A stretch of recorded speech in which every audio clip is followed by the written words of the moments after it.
ফিলিস্তিনের প্রবলেম তিনটা জায়গা। এক নাম্বার, ফিলিস্তিন সমস্যা তৈরি করছে কারা? দুই নাম্বার, এই সমস্যাটাকে টিকায় রাখছে কারা? তিন নাম্বার, এই সমস্যার যে সমাধান, এই সমাধানকে আটকায় রাখছে কারা? মুসলমানরা মনে করে বসে আছি যে আমাকে এই কাফের রাষ্ট্রগুলা, এই আমেরিকা, এই ব্রিটেন, এই ফ্রান্স, এরা একদিন ফিলিস্তিনের স্বাধীনতা আমাদের হাতে এসে দিয়ে যাবে, জাতিসংঘের মাধ্যমে এটার সমাধান হবে। মুসলমানদেরকে বলা হয়েছে তোমাদের দেশ তোমরাই চালাবা, কিভাবে চালাবা? গণতন্ত্রের মাধ্যমে চালাবা, গণতন্ত্রের মধ্য দিয়ে ক্ষমতায় আসো। মানে বলা হচ্ছে যে তুমি পানিতে নাইমা কুবেরের সাথে মারামারি করো। ঠিক একই রকম ভাবে ওরা আমাদেরকে একটা মিথ্যা আশা, এই গণতন্ত্রের মধ্য দিয়ে তোমরা এসে তোমাদের মন মতো সরকার তোমরা গঠন করতেছো। মুসলমানরা কখনোই তাদের মন মতো সরকার গণতন্ত্রের মাধ্যমে গঠন করতে পারবে না। ফিলিস্তিন যে আমাদের হাতছাড়া হয়ে গেল, আমাদের তিনটা পবিত্র মসজিদের একটা বাইতুল আকসা, এটা যে আজকে আমাদের হাতছাড়া, এটার পিছনে প্রথম কারণ যদি আমি বলি সেটা হচ্ছে আমাদের মুসলমানদের বুদ্ধিবৃত্তিক পরাজয়। দুই নাম্বার, মুসলমানদের পতন হচ্ছে আমরা প্রযুক্তিকে আমাদের ধর্মীয় এলেম মনে করি নাই। আমরা যে ফিলিস্তিনকে আমরা হারায় ফেলছি, এর পিছনে আরেকটা কারণ হচ্ছে আমরা তাওহীদ থেকে দূরে সরে গেছি। আজকে যে ফিলিস্তিনকে কাফেরদের হাতে কারা তুলে দিছে? মুসলমানরা তুলে দিছে। উসমানী তুর্কিদের সাথে যুদ্ধ করছে ব্রিটিশরা, আর ব্রিটিশ যে বাহিনী ছিল, এই বাহিনীটা ছিল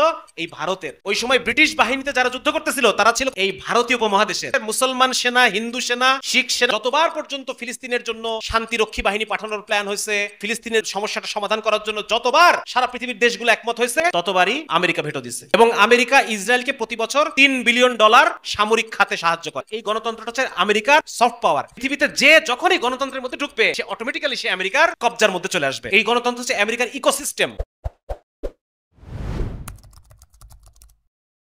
এটা আলাদা জিনিস। যেমন ধরবেন আপনি বহু বামপন্থী কমিউনিস্টদেরকে দেখবেন, তারা ফিলিস্তিনের জন্য মানে তাদের এমন কলিজা পুড়তেছে, এমন তাদের মজলুমের জন্য এত তাদের অন্তর পড়ে, কিন্তু ফিলিস্তিনের সমস্যার সমাধান এইটা আবার তারা চায় না। মানে যদি ফিলিস্তিনের একটা বাচ্চা ট্যাঙ্কের দিকে ইট ছুঁড়ে মারে, এইটাকে তারা খুব প্রচার করে যে দেখো মজলুমের, হ্যাঁ, কিন্তু যখন এই বাচ্চাটা হাতে অস্ত্র তুলে নিবে, তখন দেখবেন এরাই আবার বলবে যে বাচ্চাটা গেছে, বাচ্চাটা গেছে। গত 70 বছর ধরে ফিলিস্তিন প্রতিদিন মানুষকে হত্যা করতেছে। ফিলিস্তিনে ইসরায়েল প্রতিদিন একজন, দুইজন, চারজন ফিলিস্তিনিকে এখন হত্যা করা হয়, কারো কোনো কথা নাই।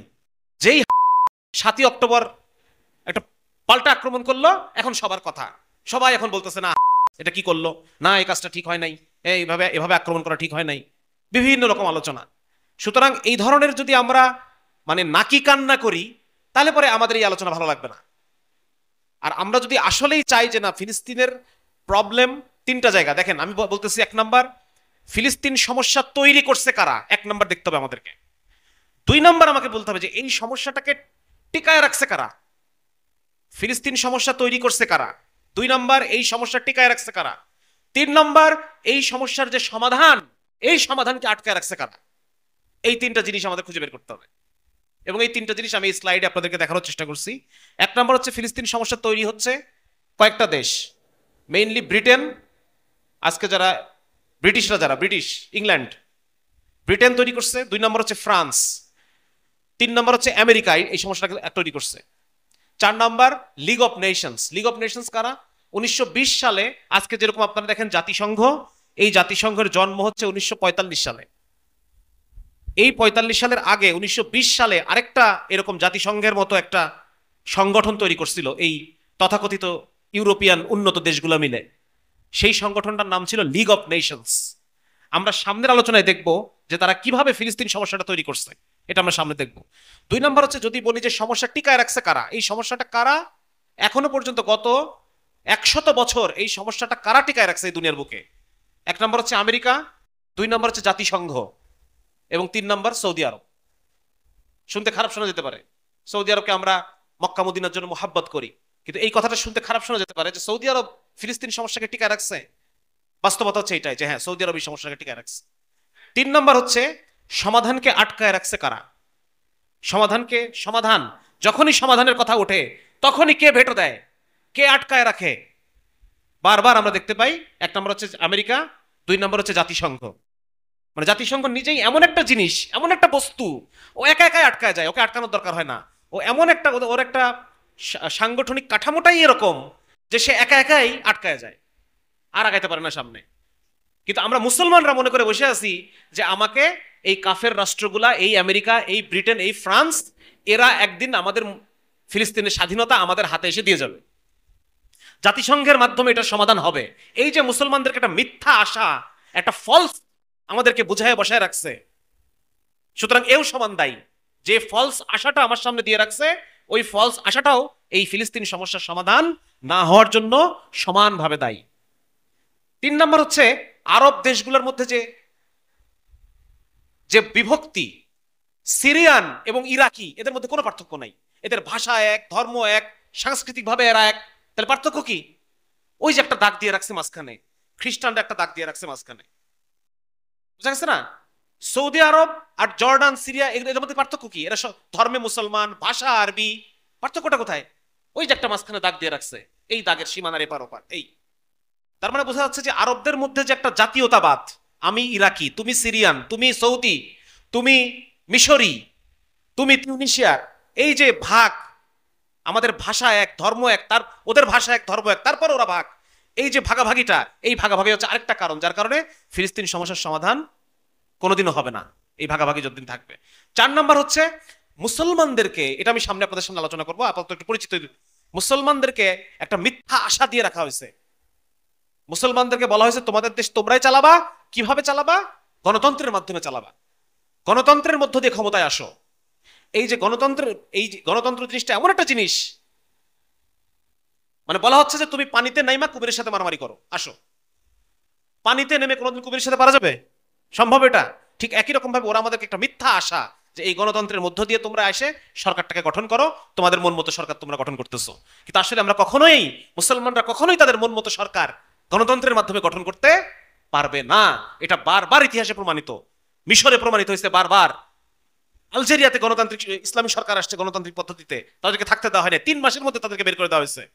মিশরে আসছে মুরসি রহমতুল্লাহ ক্ষমতায় আসছিলেন, তাকে 3 বছর থাকতে দেওয়া হয়নি, তাকে বের করে দেওয়া হয়েছে। 2 বছর একটু বেশি হয়তো ছিল, 1 বছর ছিল। তো সুতরাং বারবার এটা প্রমাণিত যে যখনই মুসলমানরা পানিতে নেমে কুমিরের সাথে লড়াই করতে গেছে তখনই তাদেরকে পরাজিত করে ফেলা হয়েছে। এবং কখনোই কি বলা যায়, এবং মুসলমানদের মধ্যে এই যে একটা মিথ্যা আশাকে টিকায় রাখা হয়েছে যে তোমরা পানিতে নামলে কুমিরকে পরাজিত করতে পারবা। এই যে আমরা একটা ভুল চিন্তার মধ্যে আছি, এই একটা চিন্তা একটা কারণ যে আমরা ফিলিস্তিনের জন্য কোনোদিন কোনো কিছু করতে পারবো না, কখনোই করতে পারবো না, আমাদের করতে দেওয়া হবে না। কারণ যে করতে পারবে তাকে ক্ষমতায় কখনোই যেতে দেওয়া, এটা কথা বলেন না কেন? গণতান্ত্রিক পদ্ধতিতে আসলে ওই মানুষটাকে কখনোই আমরা আমাদের ক্ষমতায় পাবো না যে মানুষটা ফিলিস্তিনের সমস্যার সমাধান করতে পারে। মুরসি সাহেব যতদিন ক্ষমতায় ছিল ততদিন পর্যন্ত ফিলিস্তিনের ওই রাফাহ করিডোরটা খোলা ছিল, গাজাবাসী তাদের বিভিন্ন প্রয়োজনীয় জিনিসগুলো তারা পাইতো। সিসিকে ক্ষমতায় নিয়ে আসে, ওই রাস্তাটা আমেরিকা ইসরায়েল বন্ধ করে দিচ্ছে। আমার কথা বুঝতে পারতেছেন? সুতরাং যে ধরনের মানুষ সমাধান করতে পারে ওই ধরনের মানুষকে কখনোই ক্ষমতায় আসতে দেওয়া হবে না। আসতে কোনোদিন যদি পারেও তবু তাকে ক্ষমতা থেকে সরায় দেওয়া হবে যদি আমি গণতন্ত্রকে পানিতে নেমে কুমিরের সাথে খেলার চেষ্টা করি। বুঝা গেছে ভাই? তো সুতরাং এই বিষয়গুলো আমরা সামনে বিস্তারিত আলোচনা করবো ইনশাআল্লাহ। এখন আমরা দেখি ফিলিস্তিনের যে আমাদের সে সমস্যা, এই যে আমাদের চোখের সামনে, পুরা পৃথিবীর চোখের সামনে প্রায় 50 থেকে 60 হাজার মানুষকে হত্যা করে ফেললো, গণহত্যা করে ফেললো। তার মধ্যে অধিকাংশই প্রায় 20 থেকে 30 হাজার হচ্ছে ছোট ছোট বাচ্চা, শিশু। তো এই যে এতগুলো মানুষকে পুরা পৃথিবীর সামনে জঘন্যভাবে আধুনিকতম সমস্ত অস্ত্র দিয়ে গণহত্যা করে ফেলতেছে, কেউ কোনো কিছু বলতেছে না। কেউ তো কোনো কিছু বলবে না। কেউ কিছু বলবে? আমার ঘরে আমার ভাইকে মারতেছে, আমি নিজেই কোনো কথা বলতেছি না, পাশের বাড়ির লোকের কি ঠেকা পড়ছে যে আমাকে আমার কথা বলবে? যে হত্যাকারী তার কি ঠেকা পড়ছে সে আমার পক্ষে কথা বলবে? আমরা আশা করে বসে আছি যে হত্যাকারীরা আমাদের সমস্যার সমাধান করে দিয়ে যাবে। মানে কি আমার চিন্তা করেন, মুসলমানদেরকে তারা কি বানায় রাখছে। তাহলে 1 নাম্বার হচ্ছে আজকে যে ফিলিস্তিন যে আমাদের হাতছাড়া হয়ে গেল, আমাদের 3টা পবিত্র মসজিদের একটা বাইতুল আকসা, এটা যে আজকে আমাদের হাতছাড়া, এটার পিছনে প্রথম কারণ যদি আমি বলি সেটা হচ্ছে আমাদের মুসলমানদের বুদ্ধিবৃত্তিক পরাজয়। আমরা আমাদের এই দ্বীন ইসলামের কারণে, যেখানে আজকে আপনারা যদি, এটা বিশাল লেকচারের বিষয়, সে বিষয় নিয়ে এখন আলোচনা করার সুযোগ নাই। এই দ্বীন ইসলাম আমাদেরকে সারা পৃথিবীর ক্ষমতার আসনে আমাদেরকে বসাইছে। সারা পৃথিবীর সমস্ত জাতিগোষ্ঠীর সমস্ত সভ্যতাকে পরাজিত করে সবচাইতে উন্নততর আধুনিকতম সভ্যতা এই পৃথিবীকে উপহার আমরা দিছি ইসলামের কারণে। ওমর রাদিয়াল্লাহু তাআলার একটা কথা আছে যে আজকে আমরা ছিলাম উটের রাখাল, সেই জায়গা থেকে আল্লাহ তাআলা আমাদেরকে আজকে ইজ্জতের জায়গায় এনে বসাইছেন শুধুমাত্র ইসলামের দৌলতে। আজকে যদি ইসলাম ছেড়ে আমরা অন্য কিছুর মধ্যে ইজ্জত খুঁজতে যাই, আল্লাহ রাব্বুল আলামিন আমাদেরকে আবার বেইজ্জত করে দিবেন, সেখানে পাঠিয়ে দিবেন। ঠিক একই জিনিস আমরা করছি, একই ঘটনা, এই ঘটনাটা আমরা ঘটাইছি। আমরা ইসলাম ছাড়া অন্য জিনিসের মধ্যে আমরা ইজ্জত, সম্মান, সমাধানকে খুঁজতে গেছি, এবং আজকেও আমরা খুঁজতেছি। আজকেও আমরা ইসলাম ছাড়া অন্যান্য বিভিন্ন গণতন্ত্র, সমাজতন্ত্র, নারীবাদ, হ্যাঁ, এই বিবর্তনবাদ, এই আধুনিক সেকুলার শিক্ষা, সেকুলার আইন, এই জিনিসগুলোর মধ্যে আমরা মনে করতেছি যে আমাদের সমাধান আছে। কিন্তু আসলে কি এগুলোর মধ্যে সমাধান আছে? এগুলোর মধ্যে সমাধান খুঁজতে গেছি বলে আজকে আমাদের বেইজ্জতি। দেখেন কি হয়েছে, এই ফিলিস্তিন তো একসময় মুসলমানদের হাতে ছিল, উসমানী খেলাফতের অধীনে ছিল। উসমানী খেলাফতের একজন সুলতান, সুলতান তৃতীয় সেলিম, সেলিম আর সালিস, আপনারা দেখতে পাচ্ছেন, সুলতান তৃতীয় সেলিম।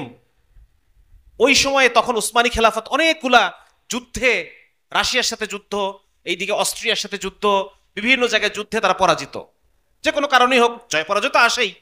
পরাজিত হওয়ার পর তখন ক্ষমতায় আসলেন, তখন ফ্রান্সে সেকুলার বিপ্লব হয়ে গেছে, ফরাসি বিপ্লব হয়ে গেছে 1789 সাল। খ্রিস্টান ধর্মকে ত্যাগ করে ফ্রান্সের মানুষরা আধুনিক চিন্তা চেতনাকে গ্রহণ করছে, করার কারণে তাদের মধ্যে নতুন ধরনের এক ধরনের জাগরণ তাদের মধ্যে তৈরি হয়েছে। এইটা দেখে প্রভাবিত হয়েছে কে? হীনম্মন্যতায় ভুগছে ওই সময়কার যে খলিফা ছিল, তুর্কি খলিফা তৃতীয় সেলিম। সে ক্ষমতায় আসার পরে দেখেন কি লিখছি আমি এখানে, যখন সে ক্ষমতায় আসে নাই, সে কেবল প্রিন্স ছিল, আপনারা দেখতে পাচ্ছেন, দেখা যাচ্ছে এখানে, লক্ষ্য করেন যে যখন সে ছিল রাজপুত্র, তখনও সে সুলতান হয় না এখনো। তখন থেকে সে চিন্তা করতেছে যে আমাদেরকে ইউরোপিয়ান কালচার আমাদের উসমানী খেলাফতের মধ্যে আনতে হবে, নাহলে পরে আমরা ইউরোপের সাথে যুদ্ধে পারবো না। দেখেন হীনম্মন্যতা কিভাবে ঢুকছে তার মধ্যে। তারপরে সে কি করলো, যখন সে ক্ষমতায় আসলো, তখন সে ফ্রান্সের সৈন্যবাহিনী, ফ্রান্সে তখন বললাম কেবল নতুন ধরনের একটা সরকার তৈরি হয়েছে, তারা উন্নতি করতেছে, এটা দেখে তার মাথাটা খারাপ হয়ে গেল। সে তখন ফ্রান্সের সেনাবাহিনীর অনুকরণে উসমানের যে আর্মি, সে আর্মিকে নতুন ভাবে সে ঢেলে সাজানোর চিন্তা ভাবনা শুরু করলো। এবং সেই জন্য সে কোথা থেকে লোক নিয়ে আসলো? সে ফ্রান্সের অফিসারদেরকে নিয়ে আসলো এদেরকে ট্রেনিং দেওয়ার জন্য। বুঝতে পারছেন কিভাবে ধ্বংস হয়? ফ্রান্সের লোক নিয়ে আসছে নিজেদের আর্মিকে ট্রেনিং দেওয়ার জন্য। আচ্ছা, 2 নম্বর হচ্ছে রাশিয়াতে একজনকে ট্রেনিং প্রাপ্ত এক লোক, তাকেও সে সেনাবাহিনীর সংস্কারের কাজে লাগাই দিছে। 3 নম্বর, সে ইউরোপের অনুকরণে, ইউরোপের বিভিন্ন বিশ্ববিদ্যালয়ে যেমন বিভিন্ন ধরনের সাবজেক্ট পড়ানো হয়, এই খলিফা সেলিম সেও বিভিন্ন বিষয় তখন ধর্মের চাইতে বেশি গুরুত্ব দিয়ে, ইসলামের চেয়ে বেশি গুরুত্ব দিয়ে তখন সে রাজনীতি, কূটনীতি, এই সেই বিভিন্ন রকম সেকুলার বিষয় এক্সপার্ট তৈরি করার জন্য সে বিশ্ববিদ্যালয়ে শিক্ষা দেওয়া শুরু করলো। দেখেন শুধু তাই না, সে উসমানী সালতানাতের বহু তরুণকে কোথায় পাঠালো? বিদেশে পড়তে পাঠালো। দেখেন কোথায়? লন্ডন, প্যারিস, ভিয়েনা এবং বার্লিন, এই সমস্ত জায়গায় এদেরকে পড়তে পাঠাইছে।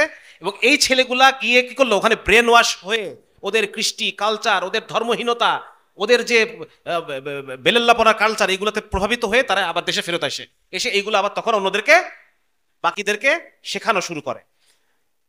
সুলতান সেলিম শেষ, এবার ক্ষমতায় আসলো কে?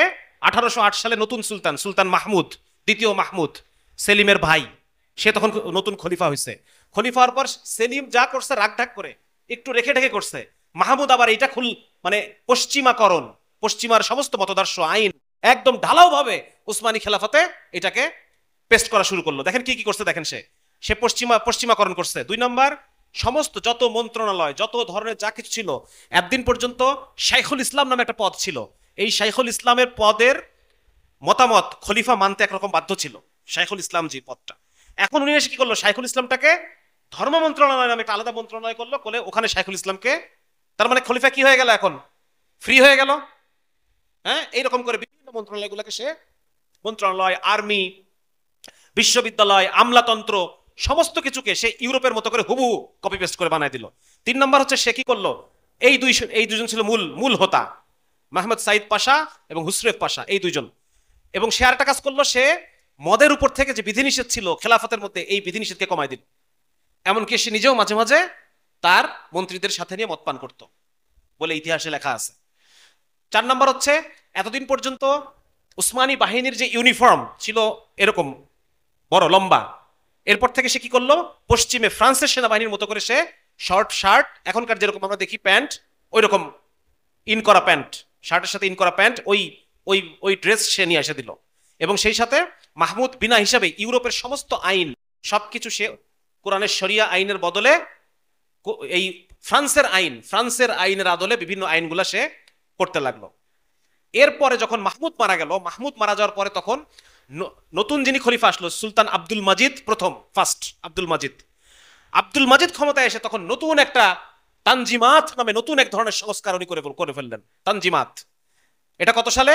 1839 সালে। দেখেন, আমি আপনাদের বোঝানোর চেষ্টা করতেছি যে আমাদের মধ্যে কি হীনম্মন্যতা। আমরা ইসলাম ছাড়া অন্য জায়গায় সমাধান খুঁজতে গেছি বলে আজকে আমাদের এই জিল্লতি, এই অপমান। কি হলো দেখেন, মুস্তফা রশিদ পাশা নামে তখন একজন প্রধানমন্ত্রী ছিল ওই খলিফার। সে ছিল পশ্চিমা শিক্ষায় শিক্ষিত এবং মানসিকভাবে সে আগাগোড়া ইউরোপিয়ান, এবং সে মাহমুদের সময়ে প্যারিস এবং লন্ডনে সে কূটনীতির দায়িত্বে ছিল।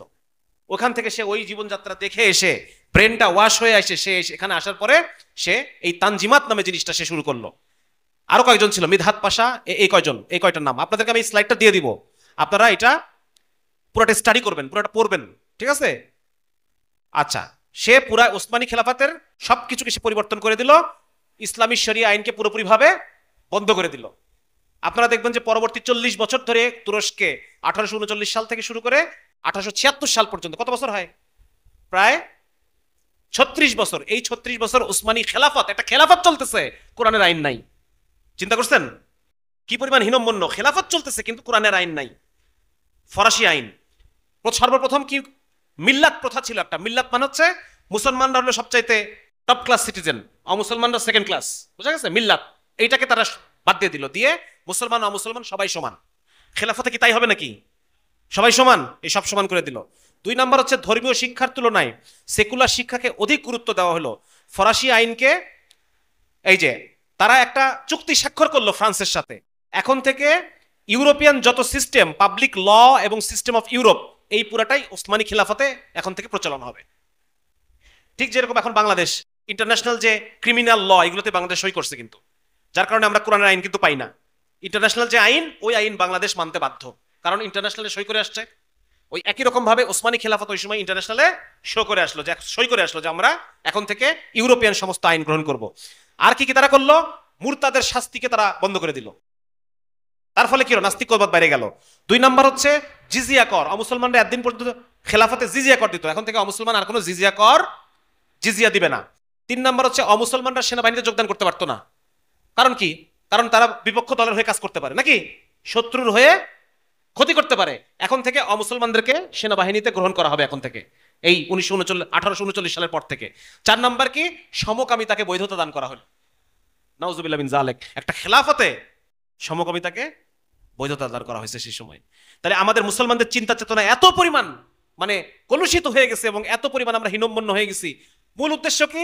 মূল উদ্দেশ্য হচ্ছে ইউরোপ অনেক আগায় গেছে, আমরা যদি ইউরোপকে অনুকরণ না করি তাহলে আমরা পিছায় যাচ্ছি। বুঝতে পারছেন ব্যাপারটা? ঠিক এইখান থেকে তারা এই কাজগুলো করা শুরু করলো। এর ফলে দেখেন কি হয়েছে। এর ফলে এই যে 36 বছর ধরে এই শিক্ষা ব্যবস্থা, এই আইন, এই কালচার, এখান থেকে সৃষ্টি হলো কারা? এই যে কামাল আতাতুর্কের মতো মানুষরা, হ্যাঁ, যারা পরবর্তীতে তুর্কি খেলাফতকে কি করে দিল? পরিপূর্ণভাবে খেলাফতকে ধ্বংস করে দিল। কামাল আতাতুর্কের মতো সেকুলার নাস্তিক এবং আর এরকম শত শত হাজার হাজার মুরতাদ তৈরি হয়ে গেল। অফিসার, এমন সব অফিসার তৈরি হয়ে গেল যারা মুরতাদ, ইসলাম থেকে তারা খারিজ হয়ে গেছে। তৈরি হলো নতুন তুর্কি প্রজন্ম, যারা ধর্মনিরপেক্ষতাকে চর্চা করা শুরু করলো এবং তানজিমাতের মাধ্যমে উসমানীয়রা শরীয়তকে দূরে ঠেলে দিল এবং বিপরীতে ধর্মনিরপেক্ষতাকে আইনের ভিত্তি হিসেবে গ্রহণ করে নিল। অথচ দেখেন, উসমানী সালতানাতের যিনি প্রতিষ্ঠাতা গাজী উসমান, ওনার কথা ছিল কি দেখেন, মনে রাখবে, শরীয়ী অনুশাসন একটি শক্তিশালী রাষ্ট্র ও সমাজ গড়ে তুলতে পারে, যা অন্য কোনোভাবে সম্ভব না। তাহলে ওরা কি হলো? এত বছর পরে এসে এখান থেকে সরে গেল। এই হচ্ছে শুরু হয়ে গেল মুসলমানদের পতন, ঠিক আছে না? 2 নাম্বার মুসলমানদের পতন হচ্ছে আমরা প্রযুক্তিকে আমাদের ধর্মীয় এলেম মনে করি নাই। এটা আরেকটা পতনের কারণ। অথচ কোরআনের এই আয়াতটা দেখেন, সূরা আনফালের 60 নম্বর আয়াত। আজকে সবাইকে এটা তাফসীর খুলবেন। এই আয়াতের মধ্যে আল্লাহ তাআলা বলতেছেন, আর তোমরা তাদের মোকাবেলার জন্য যথাসাধ্য প্রস্তুত রাখো শক্তি, কুওয়া। তাদের মোকাবেলার জন্য প্রস্তুত রাখো কি? শক্তি এবং অশ্ববাহিনী। মানে কাফেরদের মোকাবেলার জন্য যে মিলিটারি সায়েন্স এবং মিলিটারি সায়েন্স এন্ড টেকনোলজি, নতুন নতুন যন্ত্রপাতি, নতুন নতুন অস্ত্র, নতুন নতুন প্লেন, ড্রোন, এগুলাকে আবিষ্কার করা, এটা কি তাহলে আল্লাহর হুকুম না? আল্লাহর হুকুম না? কথা বলেন না কেন? আল্লাহর যদি হুকুম হয়ে থাকে তাহলে কি এটা? এটা আমাদের উলামায়ে কেরাম বলবেন যে এটা যদি আল্লাহর হুকুম হয়ে থাকে তাহলে এটার উম্মতের উপরে এটার শরঈ মাকাম কি ছিল। ঠিক আছে, এই দেখেন এখানে তাফসিরে কি বলা হচ্ছে যে যুদ্ধের উপকরণ, অস্ত্রশস্ত্র, যানবাহন, এইগুলা সব এর মধ্যে আছে। যে কোনো বিদ্যা ও কৌশল শিক্ষা করার প্রয়োজন হবে যদি এই নিয়তে হয় যে এর মাধ্যমে ইসলাম ও মুসলমানদের শত্রুকে প্রতিহত করা এবং কাফেরদের মোকাবেলা করা হবে, তাহলে তাও জিহাদের শামিল, তাও জিহাদের শামিল। আমরা এই টেকনোলজি উদ্ভাবন করা, এই টেকনোলজির জন্য আমরা বাবা টেকনোলজির জন্য আমরা কাফেরদের মুখাপেক্ষী হয়ে গেছি, অথচ এটা করার কথা ছিল কাদের? আমাদের করার কথা ছিল। সুতরাং এটা আমাদের আরেকটা বড় কারণ যে আমরা আসলে হারছি। 3 নম্বর হচ্ছে মুসলমানরা আমরা তৌহিদ থেকে, বাবা এখানে আমার পাশে আসো, আমার পাশে আসো। হ্যাঁ, আমরা যে এই ফিলিস্তিনকে আমরা হারায় ফেলছি, এর পিছনে আরেকটা কারণ হচ্ছে আমরা তৌহিদ থেকে দূরে সরে গেছি, তাওহীদের জ্ঞান থেকে দূরে সরে গেছি। আপনারা জেনে অবাক হবেন আজকে যে ফিলিস্তিনকে কাফেরদের হাতে কারা তুলে দিছে? কাফেরদের হাতে মুসলমানরা তুলে দিছে। মুসলমানরা কাফেরদের হাতে, সেই সময় উসমানী তুর্কিদের সাথে যুদ্ধ করছে ব্রিটিশরা, আর ব্রিটিশ যে বাহিনী ছিল এই বাহিনীটা ছিল এই ভারতের। এমন হতে পারে আমার আপনার বাপদাদারা কেউ ওখানে গিয়ে ফিলিস্তিনকে কাফের হাতে তুলে দিছে, এটাও হতে পারে। ওই সময় ব্রিটিশ বাহিনীতে যারা যুদ্ধ করতেছিল তারা ছিল কোথাকার? এই ভারতীয় উপমহাদেশের। এই ভারতীয় উপমহাদেশের মুসলমান সেনা, হিন্দু সেনা, শিখ সেনা তারা মিলে গিয়ে তুর্কিদের সাথে যুদ্ধ করে আজকের ফিলিস্তিন তুলে দিয়েছে ব্রিটিশদের হাতে। এবং ব্রিটিশদের যে সেনাপতি জেনারেল অ্যালেনবি সালাউদ্দিন আইয়ুবের কবরে লাথি মেরে বলতেছে যে সালাউদ্দিন আজকের প্রতিশোধ নিলাম। কি বলছে? যে তুই খ্রিস্টানদের হাত থেকে নিয়ে এই আল আকসা জেরুজালেম খ্রিস্টানদের হাত থেকে দখল করে নিছিলি, আজকে আমরা এটা আবার পাল্টা বুঝে নিলাম। তাহলে কারা তুলে দিছে? মুসলমানরা। দেখবেন তো, দেখাচ্ছি আপনাদেরকে। এই দেখেন মুসলমান সৈনিক তারা ঢুকতেছে, জেরুজালেমে ঢুকতেছে। ঠিক আছে, এই যে জেনারেল অ্যালেনবি দাঁড়ায় আছে এই পাশে, এই কোনায়, ওই দেখেন দাঁড়ায় আছে, ওইটা হচ্ছে জেনারেল অ্যালেনবি। স্যালুট নিচ্ছে। কাদের স্যালুট নিচ্ছে? এই যে ভারতীয় সেনাবাহিনী, পাগড়ি পরা। এখানে মুসলমানও আছে, শিখও আছে, হিন্দু আছে। আপনাদের দেখাচ্ছি। এই দেখেন এখানে Jerusalem centre for security and foreign affairs, ওরা বলতেছে যে 10 লক্ষ ভারতীয় সৈন্য ব্রিটিশদের পক্ষে যুদ্ধ করছে মধ্যপ্রাচ্যে। কেউ ইরাক দখল করে ব্রিটিশদের হাতে তুলে দিছে, কেউ সিরিয়া দখল করে তুলে দিছে, কেউ মিশর দখল করে ব্রিটিশের হাতে তুলে দিছে, কেউ ফিলিস্তিন দখল করে ব্রিটিশের হাতে তুলে দিছে। এবং ব্রিটিশরা যখন বাইতুল আকসা দখল করে ফেললো, বাইতুল আকসা দখল করার পর মুসলমান যে সৈন্যগুলা এবং অফিসারগুলা ভারতীয় মুসলমান, এদেরকে দিয়ে একটা টিম তৈরি করলো। তৈরি করে এই মুসলমান আকসাকে আবার কি করলো? বুঝাই দিল যে এটার রক্ষার দায়িত্বে কারা থাকবা? ভারতীয় মুসলমান সৈন্যদের যে টিম, তোমরা থাকবা। এই যে তারা, এই যে দাঁড়ায় আছে দেখেন, ভারতীয় মুসলমানদের দিয়ে একটা গ্রুপ তৈরি করলো, ওদের হাতে দিয়ে দিল। বুঝতে পারছেন? তার মানে কারা দায়ী? কারা আজকে যে ফিলিস্তিন সমস্যার পিছনে দায়ী কারা বলেন না কেন? আমরাই, আমাদের বাপদাদাই। কেন? কারণ তারা তাওহীদ বুঝে নাই। কার সাথে থেকে কার বিরুদ্ধে? আজকে তারেক জনহে কথা বলতেছিল, ওয়ালা ওয়াল বারা, আল্লাহর জন্য ভালোবাসা, আল্লাহর জন্য শত্রুতা। আমি কাফেরদের দলে হয়ে আমার মুসলমান ভাইয়ের বিরুদ্ধে যুদ্ধ করতেছি। বুঝতেছেন অবস্থা? এই যে দেখেন আলাক্সা, এই যে আলাক্সার পাশে এই যে গার্ড দাঁড়ায় আছে, আলাক্সার পাশে মুসলমান, ভারতীয় মুসলমান। এই যে এটা হচ্ছে ইসরায়েলের হাইফা, জেরুজালেম এবং রামাল্লাহ, এই 3 জায়গায় 3টা মুসলমান কবরস্থান। কাদের কবর? কথা বলেন না কেন? যারাও যুদ্ধ করতে গিয়ে, ব্রিটিশের পক্ষে যুদ্ধ করতে গিয়ে যারা নিহত হয়েছে, সেই তাদের কবর। এই দেখেন, এখন দেখেন লিস্ট দেখাচ্ছি আপনাদেরকে। লিস্ট দেখতে পাচ্ছেন? নাম দেখেন, আব্দুল খান, দেখছেন? নাম দেখছেন? কি লেখা আছে নাম? হ্যাঁ, আব্দুল খান, আহমেদ দিন, বাঘ আলী, নওয়াব খান, কোয়াইনুদ্দিন, রোশানুদ্দিন, সৈয়দ হুসেন শাহ, সালে মোহাম্মদ, শাহাদ্দিন। দেখতেছেন? দেখেন নাম দেখেন, আবিদ খান, আফজাল হুসাইন, আহমেদ উদ্দিন, আলমউদ্দিন, আলী আহমদ, আতা মোহাম্মদ, বাহাদুর খান, বশির খান। আপনারা সব দেখে নিয়েন, নাম দেখে নিয়েন। মনসুব আলী, মীরা বক্স, মুখামদিন, মোহাম্মদ আকবর, মোহাম্মদ খান, মুখতায়ার, নাসির খান, নূর মোহাম্মদ খান। অনেক, বহু। দেখলে চোখে পানি চলে আসে না? হ্যাঁ, আমি যখন এটা গবেষণা করতেছি, এটা আমি নিছি হচ্ছে ভারতীয় পররাষ্ট্র মন্ত্রণালয়ের একটা বই থেকে। এই সিরিয়ালগুলো আমি নিছি, আমার চোখে পানি চলে আসছে যে হোয়াট উই হ্যাভ ডান। আমরা নিজের হাতে নিজের আকসা আমরা ব্রিটিশের হাতে তুলে দিচ্ছি। আমরা মুসলমানরা, এই যে মুসলমান, দেখ অধিকাংশ সব মুসলমান, দেখতে পাচ্ছেন এই হলুদ কালি সব মুসলমান। আরো আছে, আমি আরো আনি নাই। তবে হ্যাঁ, ওনাদের কয়েকটা জিনিস হইতে পারে। এক নম্বর হচ্ছে ওনারা চাকরির জন্য গেছে, আবার এমনও আছে অনেকে যাদেরকে জানতে দেওয়া হয় নাই তাদেরকে কেন নিয়ে যাচ্ছি, তাদেরকে কাদের বিরুদ্ধে যুদ্ধ করার জন্য নিচ্ছে এটা তারা আগে থেকে জানতো না। এমনও হয়েছে যে পরবর্তীতে গিয়ে যখন যুদ্ধের মাঠে দেখে শত্রুপক্ষ আজান দিচ্ছে, নামাজ পড়তেছে, তখন কিছু কিছু মুসলমান তারা আরে আমাদের কাদের সাথে যুদ্ধ করার জন্য নিয়ে আসছে, অনেকে তখন বিদ্রোহ করছে এবং তাদেরকে হত্যা করা হয়েছে। বুঝতে পারছেন? আবার অনেকে আছে তাদের বাপ মা ভাই বোনের ঠিকানা তো ব্রিটিশের কাছে আছে, আমি যদি এখন পলাই গিয়ে শত্রুপক্ষে জয়েন করি তাহলে আমার দেশে আমার বাপ মা ভাই বোন স্ত্রী সন্তান জুলুম নির্যাতনের শিকার হবে, এজন্য অনেকে যায় নাই। ঠিক আছে না? আমরা তো কারো অন্তরের অবস্থা জানি না। বাকি আমাদের কষ্টের জায়গা হচ্ছে এটা যে আমরা কাফেরের পক্ষে যুদ্ধ করে বাইতুল আকসা হারাইছি, কারণ আমাদের তৌহিদের জ্ঞান ছিল না। ব্রিটিশের ফৌজে চাকরি করা যে আমার জন্য জায়েজ নাই, এটা আমাকে তখন আমি জানতাম না, আমাদের এই মুরব্বীরা জানতো না হয়তো জায়েজ আছে ব্রিটিশের ফৌরে। তখন শাহ আব্দুল আজিজ ফতোয়া দিয়ে দিছে যে এই উপমহাদেশে দারুল হার্ব, ব্রিটিশ শাসন করতেছে আমাদেরকে, ব্রিটিশের ফৌজে মুসলমানের জয়েন করা কি জায়েজ আছে? তাহলে দিনের জ্ঞানের কমতি থাকার কারণে আমাদের বাপদাদারা এখানে গিয়ে জয়েন করছে।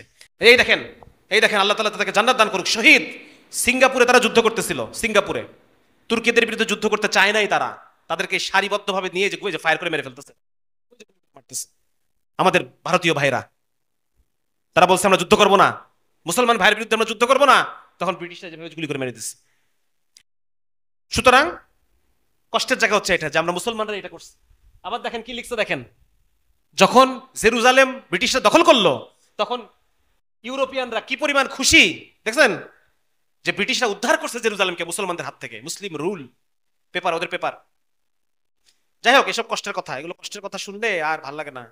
তাহলে 2 নম্বর হচ্ছে আমাদের মুসলমানদের মধ্যে ধর্মীয় জ্ঞানের অভাব, তৌহিদের জ্ঞানের অভাব, এলেমের অভাব। তাহলে আজকে যদি আমরা আবার সমাধান করতে চাই কি করতে হবে বলেন না? ইলম অর্জন করতে হবে না? কোরআনের জ্ঞান শিখতে হবে না? তাওহীদের ইলম শিখতে হবে না আমাদেরকে? না তো আমরা বুঝবো না তো। সুতরাং এটা আমাদের একটা গুরুত্বপূর্ণ পদক্ষেপ যে আমাদেরকে ইলম শিখতে হবে, আমাদেরকে প্রকৃত অর্থে বুঝতে হবে যে কার বিরুদ্ধে আমি, কে আমার শত্রু কে আমার বন্ধু, এটা আমাকে আগে চিনতে হবে, তাওহীদের অংশ এটা। 4 নম্বর সমস্যা হচ্ছে, কেবলই বলছি আপনাদেরকে, যে আরবদের মধ্যে যে জাতীয়তাবাদ। আমি সিরিয়ান, আমি সৌদি। আমার একটা অভিজ্ঞতা হয়েছে, আমি যখন উমরা করতে গেছি, আল্লাহ তাআলা নিছেন, নেওয়ার পর দেখি যে একটা ছোট্ট বাচ্চা, সৌদির বাচ্চা, খুব দুষ্টমি করতেছে মসজিদে নববীর মধ্যে মনে হয় সম্ভবত। তো ওকে আরেক দেশের একজন মুসলমান আরেক আরব, সেও আরব, কোলে নিয়ে কাছে নিয়ে কি যেন বললো একটা, হ্যাঁ, যে কি যেন একটা কথা বললো। তা জিজ্ঞেস করতেছে যে তুমি কে? তো ও বলতেছে আমি সৌদি। ছেলেটা, বাচ্চাটা, ছোট বাচ্চাটা বলতেছে আমি সৌদি। তখন ইনি বলতেছে না তুমি সৌদি না, তুমি মুসলমান। তখন বাচ্চাটা বলতেছে না তুমি মুসলমান, আমি সৌদি। হাসির ব্যাপার না এটা? তার পারিবারিক শিক্ষাটা এরকম। তার মানে কি পারিবারিক শিক্ষাটা এরকম? সুতরাং আমাদের মুসলমানদের মধ্যে এই যে আরবদের মধ্যে তাদের ভাষা, তাদের সংস্কৃতি, তাদের ধর্ম সবকিছু এক সত্ত্বেও যে তুমি এই যে ভাগাভাগি, এই ভাগাভাগিটা এই কারণে আজকে ফিলিস্তিনের এই যে 50,000 মানুষ জীবন দিচ্ছে, ইহুদি তাদেরকে শেষ করে দিচ্ছে, একদম পাখির মতো গুলি করে মেরে ফেলতেছে, এরা কেউ কোনো আওয়াজ করতেছে না। এই হচ্ছে সেই ঘটনা। সেটা হচ্ছে কি দেখেন, আপনাদের একটু উল্লেখ করি, অল্প একটু উল্লেখ করি। এই যে জায়গাগুলা দেখতেছেন বিভিন্ন কালারের, এই যখন প্রথম বিশ্বযুদ্ধ হয়, প্রথম বিশ্বযুদ্ধে ব্রিটিশের বিরুদ্ধে যুদ্ধ করে তুর্কি। ভাই এগুলো তো ইউরোপের যুদ্ধ, তোর তো এখানে ঢোকার দরকার ছিল না, তুই এখানে ঢুকলি কেন? 1 নম্বর পয়েন্ট। এই যে কেবলই আমি আলোচনা করতেছিলাম যে যারা ওই দেশ থেকে পড়াশোনা করে আসছে, পড়াশোনা করে আসার পরে এরা খেলাফতকে ঠেলে ঠেলে ঠেলে ঠেলে এই যুদ্ধের মধ্যে ঢুকাইছে। বুঝতে পারছেন আমার কথা? খলিফা যুদ্ধ করতে চায় নাই, যে ওই ব্রিটিশে ইউরোপের যুদ্ধের মধ্যে আমি কেন ঢুকবো, আমার তো ঢোকার দরকার নাই। কিন্তু এই যে যারা সেকুলার মন মানসিকতার যে সমস্ত আর্মি অফিসার, এরা তখন এদেরকে গুতায় গুতায় এই খলিফাকে বাধ্য করছে যুদ্ধের মধ্যে যাওয়ার জন্য। যুদ্ধের মধ্যে যাওয়ার ফলে যেটা হলো, হারলো, হেরে যাওয়ার পরে এই এলাকাগুলো ডিস্ট্রিবিউশন হয়ে গেল। দেখেন নীল এলাকাগুলো দখল করলো ফ্রান্স, লাল এলাকাগুলো দখল করলো ব্রিটিশ, আর সবুজ এলাকাগুলো দখল করলো ইটালি, ভাগাভাগি করে নিল। ভাগাভাগি করে নেওয়ার পরে পরে তুরস্কের সাথে চুক্তি হওয়ার পরে তখন তো এই জায়গা সবুজ জায়গাগুলো ছেড়ে দিল, কিন্তু এই জায়গাগুলো আর ছাড়লো না, এই জায়গাগুলো তখন নিজেদের মধ্যেই থাকলো। বুঝতে পারছেন? সিরিয়া এবং ইরাক টিরাক এইগুলা সব জর্ডান, এবং তখন ব্রিটিশ যখন চলে গেল যাওয়ার সময় ওই জায়গাগুলো ভাগ করে দিয়ে গেল, দাগ দিয়ে ভাগ করে দিয়ে গেল। এই হলো সেই ঘটনা। এবং আরেকটা গুরুত্বপূর্ণ জিনিস, আরবদের মধ্যে যে যেহেতু তুর্কিরা খেলাফত ছিল, খেলাফত চালাচ্ছিল, আরবরা নিজে আরবদের মধ্যে তুরস্ক ওরা একটা কাজ করে, এক নম্বর একটা কাজ করে হচ্ছে এই যে উসমানিজম, একটা কথা আছে দেখেন, উসমানিজম 1856 সাল। এই 1856 সালে তখন ওই কিছু দুষ্টু, এরা তো আসলে বাইরে থেকে পড়াশোনা করে আসছে, তো এদের মাথায় তো আসলে দিন ধর্ম নাই, খালি শয়তানি বুদ্ধি। এরা যে কাজটা করলো, এরা বলল যে এখন থেকে তুরস্কে যত হিন্দু, সরি খ্রিস্টান, মুসলমান, আরব, মিশরি, পার্সি, আর্মেনিয়ান যারা আছে সবাই আমরা কি, আমরা সবাই উসমানী। বুঝতে পারছেন? সবাইকে সমান মর্যাদা দিল। বলে না যে আমরা সবাই বাঙালি, বাংলার হিন্দু, বাংলার মুসলমান, আমরা সবাই বাঙালি, ওই রকম আমরা সবাই উসমানী। এখন এটা কি আরবরা মেনে নিবে? হ্যাঁ, আরবরা বলে আমরা তো আরব, আমরা কেন উসমানী মানবো? তখন এই যে আরব জাতীয়তাবাদ, আমরা আরব, এটা শুরু হয়ে গেল। এবং এই আরব জাতীয়তাবাদ শুরু হয়েছে কার হাতে? খ্রিস্টানদের হাতে। এই দেখেন, লেবানিজ খ্রিস্টান ফিলোসফার, সিরিয়ান খ্রিস্টান ফিলোসফার, এমনকি আরবদের মধ্যে যে সমাজতন্ত্র চালু হয়, আপনারা নাম জানবেন, বাথ পার্টি। হ্যাঁ, বাথ পার্টি, ওই ইয়ের সাদ্দামের বাথ পার্টি, ওই বাথ পার্টি তৈরি করছে একজন আরব খ্রিস্টান। এই খ্রিস্টানদের পিছনে লাইন দিল কারা? আমাদের মুসলমান ভাইরা, আরব মুসলমানরা, ইয়াং আরব সোসাইটি। এটা গঠন করা হলো প্যারিসে। দেখেন সব চক্রান্তগুলো কোথায় হচ্ছে বলেন না কেন? ইউরোপে, প্যারিসে কিন্তু সব চক্রান্তগুলো হচ্ছে। ঠিক আছে, এই প্যারিসে গিয়ে এই চক্রান্তটা হলো, ইয়াং আরব সোসাইটি তৈরি হয়ে গেল। এবং তখন যখন প্রথম বিশ্বযুদ্ধের পরে ব্রিটিশরা প্রথম বিশ্বযুদ্ধে তিনজনকে তিনটা ওয়াদা করলো, তিনজনকে তিনটা ওয়াদা করছে। তারা মক্কার যে গভর্নর ছিল, মক্কার গভর্নরকে, মক্কার যে গভর্নর ছিল ওসমানীদের গভর্নর শরীফ হুসাইন, তাকে একটা ওয়াদা করছে। ফরাসিদেরকে আরেকটা ওয়াদা করছে, ফ্রেঞ্চ ওদেরকে আরেকটা ওয়াদা করছে। আর এই ইসরায়েলের যারা ইহুদি ছিল, ইহুদি ছিল তখন 9%। কয় পার্সেন্ট? এখন বাংলাদেশে যেমন হিন্দুরা 9%, ওই সময় ফিলিস্তিনে ইহুদিরা ছিল 9%। এই ইহুদিদের সাথে আরেকটা চুক্তি করলো, আরেকটা চুক্তি করলো, তিনজনের সাথে তিনটা চুক্তি করছে। বুঝতে পারছেন? মুসলমানদের সাথে আরবদের সাথে একটা চুক্তি করছে যে হে আরবরা, তোমরা আমাদেরকে সাহায্য করো তুর্কিদের বিপক্ষে, আমরা তোমাদেরকে স্বাধীন রাষ্ট্র দিব, তোমাদেরকে এ দেবো, ও দেবো, তা দেবো, বিভিন্ন রকম ওয়াদা। ইহুদিদের সাথে চুক্তি করছে যে তোমরা যদি আমাদেরকে সাপোর্ট দাও, ইহুদিদের তো অনেক টাকা, প্রচুর টাকা ইহুদিদের। আপনার নাম শুনবেন, রকফেলার সোসাইটি, নাম শুনছেন না? রথচাইল্ড, তারা তখন সমস্ত ইউরোপের ব্যাংক সবকিছু নিয়ন্ত্রণ করে তারা।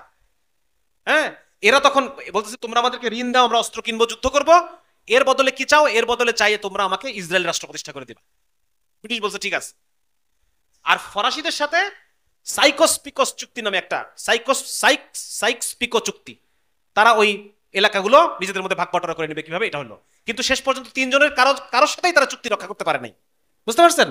তিনজনের সাথে যে তিনটা চুক্তি করছে, তিনটা চুক্তির কোনো চুক্তি তারা পরিপূর্ণভাবে রক্ষা করতে পারে নাই। এবং তখন এই যে আরবদের দেখেন কি করলো, আরবদেরকে ব্রিটিশরা তখন আরবদেরকে নিজস্ব গোয়েন্দা দিয়ে পাঠায় পাঠায় পাঠায় পাঠায় ব্রিটিশদের মধ্যে জাতীয়তাবাদ এমন ভাবে উস্কায় দিল তাদের মধ্যে, যে তারা তুর্কিদের বিরুদ্ধে বিদ্রোহ করলো। তার মধ্যে একজন হচ্ছে এই যে লরেন্স অফ আরাবিয়া, বিখ্যাত লরেন্স অফ আরাবিয়া, তার নাম খ্রিস্টান, তার নাম লরেন্স। এই লরেন্স হচ্ছে ব্রিটিশ গোয়েন্দা।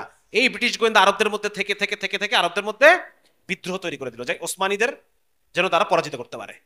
এই হলো ঘটনা। দেখেন মুসলমানদেরকে মুসলমানদের বিরুদ্ধে লেলাই দিচ্ছে।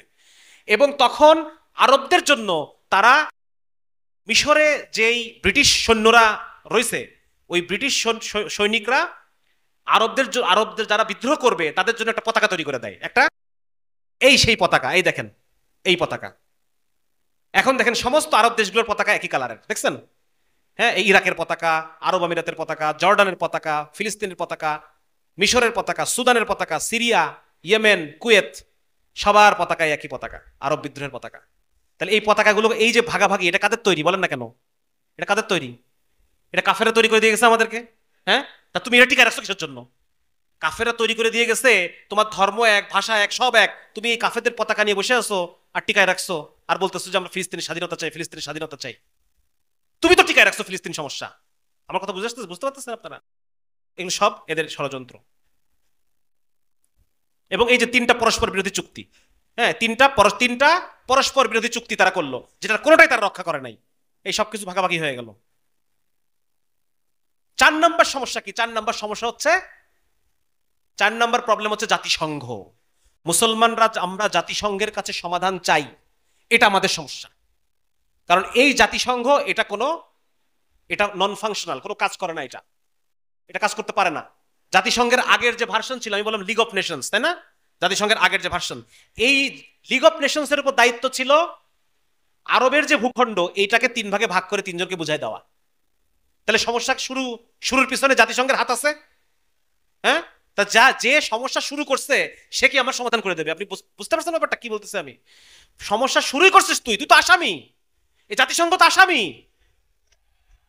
আমি তোমার কাছে কিসের বিচার চাই? এই আমেরিকা তো আসামি। তো এই যে বিষয়টা, এই যে আমাদের ভুল, দেখেন এই হচ্ছে আমাদের ভুল। আচ্ছা, জাতিসংঘ দেখেন, জাতিসংঘের অবস্থা দেখেন। জাতিসংঘের অবস্থাটা এরকম যে সমস্ত দেশ একমত, শুধু 5টা দেশ যদি দ্বিমত করে, 5টা দেশের মধ্যে যে কোনো একটা দেশ, ধরেন মনে করেন পৃথিবীতে 200 দেশ আছে, 200 দেশের মধ্যে 199টা দেশ একমত, একটা দেশ খালি দ্বিমত। কিন্তু এই একটা দেশ আবার কোন একটা দেশ? ওই 5টার মধ্যে একটা, 5টা স্থায়ী রাষ্ট্রের মধ্যে একটা রাষ্ট্র। কে কে সেটা? আমেরিকা, রাশিয়া, চীন, ফ্রান্স, ইংল্যান্ড। এই 5টা রাষ্ট্রের মধ্যে কোনো একটা রাষ্ট্র যদি ভেটো দেয়, তাহলে এই 199টা রাষ্ট্র কি চাইলো না চাইলো তার বিন্দু মাত্র কোনো মূল্য নাই। এবং দেখেন, যতবার পর্যন্ত ফিলিস্তিনের জন্য শান্তিরক্ষী বাহিনী পাঠানোর প্ল্যান হয়েছে, ফিলিস্তিনের সমস্যাটা সমাধান করার জন্য যতবার সারা পৃথিবীর দেশগুলো একমত হয়েছে, ততবারই ভেটো দিচ্ছে কে? দেখেন, ততবারই আমেরিকা ভেটো দিচ্ছে। আমেরিকা এখন পর্যন্ত 49 বার, কতবার? 49 বার, গত 70 বছরে 49 বার আমেরিকা ভেটো দিচ্ছে। প্রতি বছরে প্রায় একবার করে, অলমোস্ট প্রতি বছর একবার করে ভেটো দিচ্ছে। বুঝতে পারতেছেন অবস্থা? এবং আমেরিকা ইসরায়েলকে প্রতি বছর $3 বিলিয়ন সামরিক খাতে সাহায্য করে। $3 বিলিয়ন, $3 বিলিয়ন, চিন্তার বাইরে। এই পরিমাণ আমেরিকা ইসরায়েলকে সাহায্য করে কোথায়? সামরিক খাতে। সামরিক খাত মানে কি? সামরিক খাত মানে তুমি ফিলিস্তিনিদেরকে হত্যা করো, গণহত্যার জন্য এই বাজেটটা সে দেয়। এবং 49 বার আমেরিকা ভেটো দিছে, 49 বার ইসরায়েলের পক্ষে। তাহলে এই জাতিসংঘের কাছে আমরা যে একটা সমাধান আশা করি, আমাদের চেয়ে বড় গর্ধবার আছে? মুসলমানরা আশা করে সমাধান, এখন আশা করে বসে আছে। আলোচনার মাধ্যমে সমাধান হবে। কিসের মাধ্যমে সমাধান? আলোচনার মাধ্যমে করব। আলোচনার মাধ্যমে 70 বছরের সমাধান হয়েছে? কিসের আলোচনা তোমার সাথে? সুতরাং এই যে কথাগুলা, এই বিষয়গুলো যদি আমরা কবে বুঝবো আল্লাহ মালিক জানে। 5 নাম্বার এই সংকটের সমাধান যে হইতে দিচ্ছে না, সেটা হচ্ছে কে? গণতন্ত্র। প্রথমে আপনাকে বুঝতে হবে গণতন্ত্র জিনিসটা কি। গণতন্ত্রটা হচ্ছে আমেরিকার একটা সফট পাওয়ার। আপনি জানেন সফট পাওয়ার কাকে বলে? What is soft power? Soft power হচ্ছে,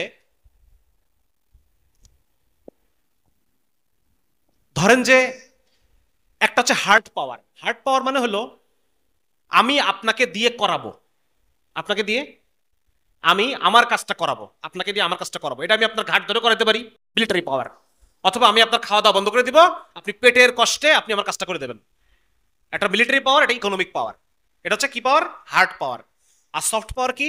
সফট পাওয়ার হচ্ছে আমি আপনার মধ্যে এমন কিছু জিনিস আপনাকে আমি শিখাই দেবো, আপনার ব্রেনের মধ্যে ঢুকাই দেবো, যে ওই জিনিস পাওয়ার জন্য আপনি আমার পিছন পিছন ঘুরবেন।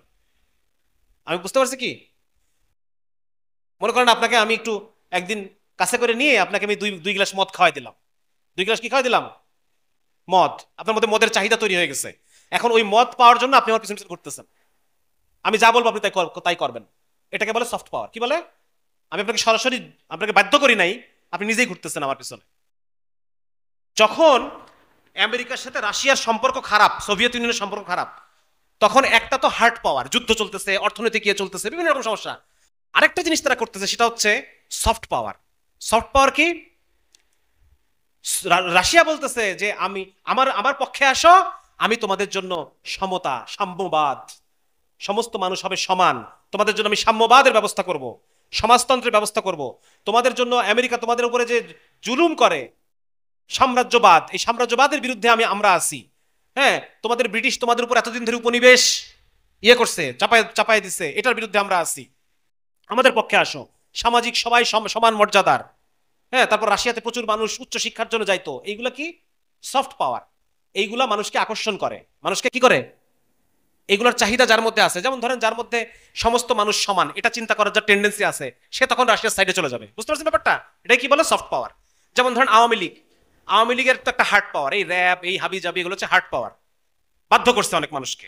আর দুই নম্বর হচ্ছে সফট পাওয়ার, যার মধ্যে মুক্তিযোদ্ধার চেতনা ঢুকাই দিচ্ছে আওয়ামী লীগ, সে অটোমেটিক্যালি আওয়ামী লীগকে সাপোর্ট করবে। তাহলে এই মুক্তিযুদ্ধের চেতনাটা কি? এটা হলো সফট পাওয়ার। বুঝতে পারছেন? তো এই গণতন্ত্রটা হচ্ছে সেই সময় যখন রাশিয়ার সাথে গ্যাঞ্জাম, তখন আমেরিকার সফট পাওয়ার ছিল এই গণতন্ত্র।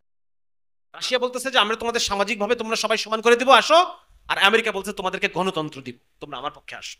গণতন্ত্র মানে তুমি নিজেই দেশ চালাবা, মানে একটা ভুল জিনিস ঢুকে দিচ্ছে মাথার মধ্যে, যে হে মানুষ তোমরা নিজেরাই নিজেদের দেশ চালাবা, নিজেরা নিজেদের ঠিক করবা, শাসক ঠিক করবা ভোটের মাধ্যমে, এই সুযোগ আমি তোমাদের করে দিব, অতএব তোমরা আসো। সুতরাং এই গণতন্ত্রটা হচ্ছে আমেরিকার সফট পাওয়ার। পৃথিবীতে যে যখনই গণতন্ত্রের মধ্যে ঢুকবে, সে অটোমেটিক্যালি সে আমেরিকার কবজার মধ্যে চলে আসবে। এই গণতন্ত্র হচ্ছে আমেরিকার ইকোসিস্টেম, আমেরিকার ইকোসিস্টেম। এই দেখেন আমেরিকার কি কি কি কথা আমেরিকা সেই সময় বলতো। এক নম্বর হচ্ছে হলিউড মুভি, হলিউড মুভি দিয়ে আমেরিকা আমেরিকান লাইফ দেখাইতো, দেখো আমেরিকার মানুষ কত আনন্দে আছে, কত আরামে আছে, তোমরা যদি এরকম থাকতে চাও আমাদের দেশের দিকে চলে আসো, আমাদের পক্ষে চলে আসো, রাশিয়ার বিরুদ্ধে চলে আসো। বুঝতে পারছেন ব্যাপারটা? দুই নম্বর হচ্ছে তারা যে ব্যক্তি স্বাধীনতা, হ্যাঁ, সমাজতন্ত্রে কোনো ব্যক্তি স্বাধীনতা নাই, আমাদের দিকে চলে আসো, আমরা তোমাদেরকে ব্যক্তি স্বাধীনতা দিব।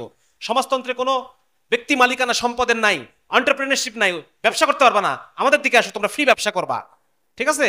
এই জিনিসগুলো আমেরিকান ড্রিম, আমেরিকার জীবনযাত্রা কত উন্নত, কত সভ্য, এই জিনিসগুলো ঢুকাই দেয় মানুষের মধ্যে। তাহলে গণতন্ত্র হচ্ছে আমেরিকার সফট পাওয়ার, এটা আমেরিকার ইকোসিস্টেম। এই ইকোসিস্টেমের মধ্যে যদি কেউ ঢুকে, সে কি আমেরিকায় পরাজিত করতে পারবে? পরাজিত করতে পারবে? আপনি যদি আমেরিকায় পরাজিত করতে না পারেন, আপনি ফিলিস্তিন মুক্ত করতে পারবেন? যে আমেরিকা প্রতি বছর $3 বিলিয়ন দিচ্ছে ইসরায়েলকে, ইসরায়েলকে পালতেছে, কখনোই পারবেন না। সুতরাং মানে বেহুদা ফাউল কথা বলে লাভ নাই। কথা হচ্ছে এটা যে এই যে যেটা আমেরিকার সফট পাওয়ার, যারা বলতেছে যে আমরা গণতন্ত্রের মধ্যে দিয়ে আমরা গণতান্ত্রিক রাজনীতি করি, আবার আমরা ফিলিস্তিনের স্বাধীনতাও চাই, এই দুটো কথা উল্টাই গেল না?